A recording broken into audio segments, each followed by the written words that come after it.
जय श्री राधे।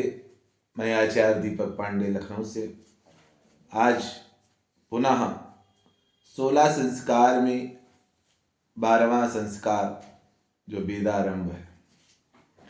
वेदारंभ संस्कार क्यों किया जाता है, क्या है इसका महत्व, आइए जानते हैं। वेदारंभ मनुष्य को गुरु से जोड़ता है। जब बालक वेद अध्ययन के लिए गुरुकुल में जाता है तो गुरु और शिष्य की परंपरा वहां से प्रारंभ हो जाती है। वेद अध्ययन क्यों किया जाता है? वेद अध्ययन करने से ब्रह्म का साक्षात्कार होता है। ब्रह्म को जान करके मनुष्य के अंदर ज्ञान, योग, साधना तथा सिद्धि प्राप्त होती है। बालक जब वेद को पढ़ता है, वेद का अध्ययन करता है, तब वह एक नई ऊर्जा से अपने जीवन को संचालित करता है, क्योंकि वेद के अंदर जो मंत्र हैं वह परमात्मा कैसा है, परमात्मा का स्वरूप क्या है, उसका बोध कराता है। उससे जो मुझे ज्ञान मिलता है,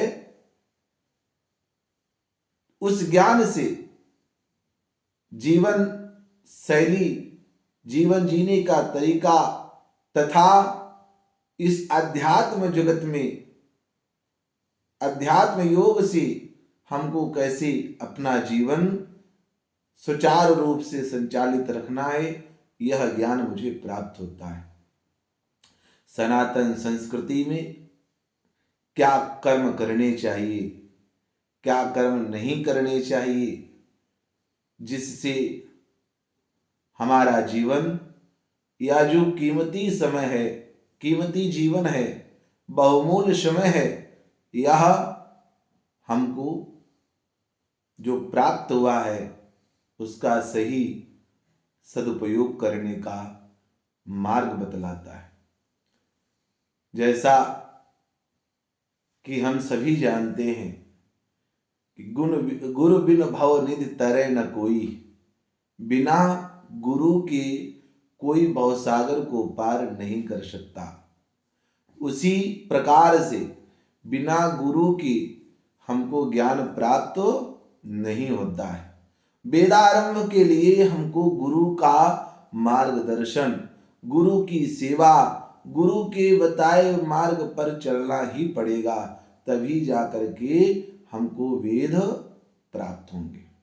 वेद पढ़ने के लिए गुरु की डांट, गुरु के मार्ग में, गुरु के प्यार में, गुरु की सेवा में जो फल है वह मुझे प्राप्त हो जाएगा।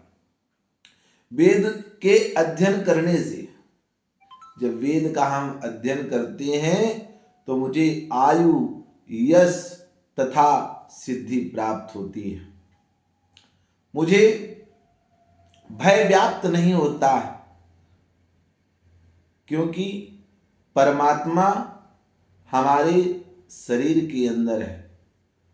क्योंकि वेद कहता है सहस्त्र शीर्षा पुरखः सहस्त्राक्षा सहस्त्रपाद शभूमिगुम सर्वात स्मृतवात त्यातिष्ठत दशांगुलम्मा।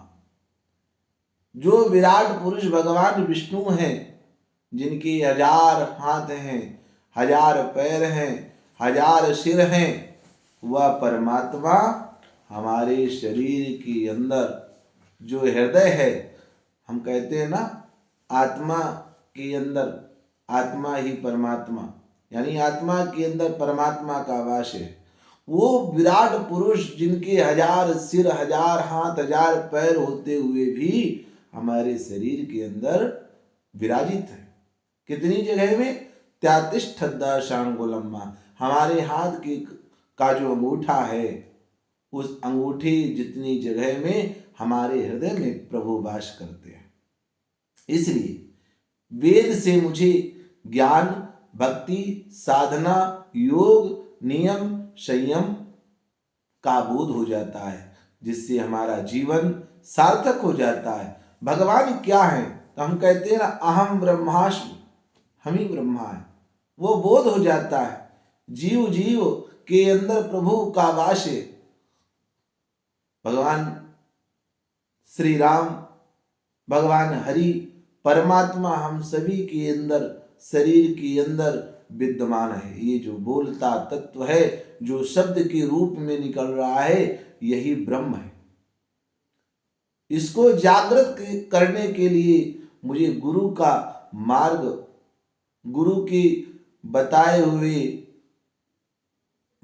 हुए मार्ग पर मुझे चलना पड़ेगा, तब जाकर के मुझे ब्रह्म साक्षात्कार होगा। यह सब वेद से ही प्राप्त होता है, इसीलिए वेदाध्ययन किया जाता है। ये बिना गुरु के आपको प्राप्त नहीं होगा। आज जमाना है अंग्रेजी का। अंग्रेजी जमाने में आपको कोई भी मास्टर, टीचर, बड़े बड़े विद्यालयों में आपको यह ज्ञान प्राप्त नहीं है। ये ज्ञान सिर्फ और सिर्फ केवल गुरु की कृपा से ही प्राप्त होता है।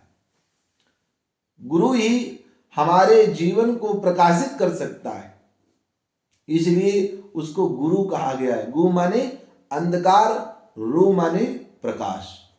जो अंधकार से प्रकाश की ओर ले जाए, उसी को गुरु कहा गया है। गुरु की बड़ी महिमा है। गुरु साक्षात परब्रह्म, जो परब्रह्म परमात्मा गुरु के रूप में है, वही गुरु हमको परब्रह्म परमात्मा से अपने वेद के द्वारा, अपने नियम संयम ब्रह्मचर्य के द्वारा उस परमात्मा से हमको जोड़ देता है, परमात्मा का बोध करा देता है, और तब जाकर के हमारा जीवन सुफल, सार्थक, दिव्य, भव्य और नई दिशा की ओर, जो परमात्मा की तरफ हमको जोड़ने के लिए बाध्य कर देता है। तभी दिव्य ज्योति, जो ज्योति है, वह दिव्य ज्योति हमारे अंदर प्रज्वलित हो जाती है, तभी हमारा जीवन प्रकाशित होता है। उस दिव्य ज्योति से हम सारे भूमंडल को बैठ करके देख सकते हैं। क्यों? हमको दिव्य दृष्टि प्राप्त हो गई। दिव्य दृष्टि के परम प्रकाशक कौन? हमारे सद्गुरुदेव भगवान।